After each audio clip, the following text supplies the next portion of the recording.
Before we travel back in time, let's set up our game, Two Truths and a Lie. If you're new to the show, here's how it works. I'm about to say 3 facts. 2 of them are true, and that means 1 of them is a lie. Are you ready? Okay, here they are. Number 1. Many of Jack the Ripper's victims had their throats cut from left to right. Number 2. There were 11 murders linked to Jack the Ripper, not 6 like the movie shows. Number 3. Jack the Ripper's murders were unsolved at the time, but today we know who he was. Got him? Okay, now as you're listening to our story today, you'll find the 2 facts scattered somewhere throughout the episode, and then by a simple process of elimination, you'll know which one is a lie.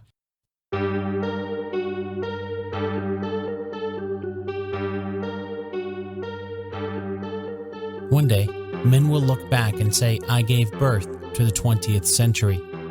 Jack the Ripper, 1888. That quote is the very first thing we see on screen as the movie begins. Unfortunately, that's not something the real Jack the Ripper ever said. Which, I guess if he had talked about giving birth to the 20th century in 1888, it'd be a little strange since he'd be saying that over a decade too early. Although, it's worth pointing out that while the quote may not have been something the real Jack the Ripper said, the date is accurate.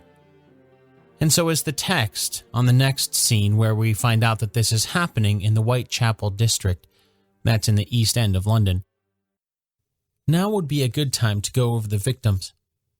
There's more than the 6 women we see killed in the movie. In all, there are 11 women believed to have been victims of Jack the Ripper. Although, as is the case with just about everything in this sad story, we just don't know how many of them were actually Jack's victims. We already learned about Emma Smith, who was attacked and raped on Tuesday, April 3rd, 1888. She died the next day as a result of the attack, making her what many consider to be the first victim of Jack the Ripper. Then there was the first murder that we see in the movie, Martha Tabram. Now, as we learned, some don't think that she was a victim of Jack the Ripper since she was stabbed 39 times, but others do. She was murdered on Tuesday, August 7th, 1888. The next murder was on Friday, August 31st, 1888. That was Polly Nichols. At least, that's her name in the movie. In the graphic novel, they more accurately name her as Mary Ann Nichols. Polly was her nickname. Although the movie shows Johnny Depp's version of Inspector Aberline come into the picture after Martha's murder, it was after Polly's murder that the real Inspector Aberline was brought onto the case. Even though they weren't sure if Polly's death was linked to Emma's or Martha's, the murders of women in close proximity and close timing was something that led cops at the time to think that there might have been a serial killer on the loose. Well, they would have if the term serial killer had existed back then, but you know what I mean. The reason they thought there might be a connection had to do with the manner in which Polly was murdered. Something the movie gets pretty accurate. Polly's throat was slit from left to right.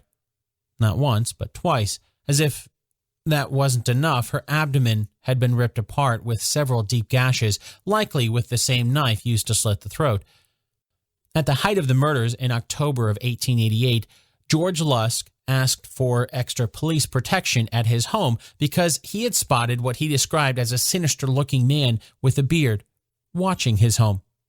Then, one day, he received this chilling letter alongside a box with half a human kidney inside.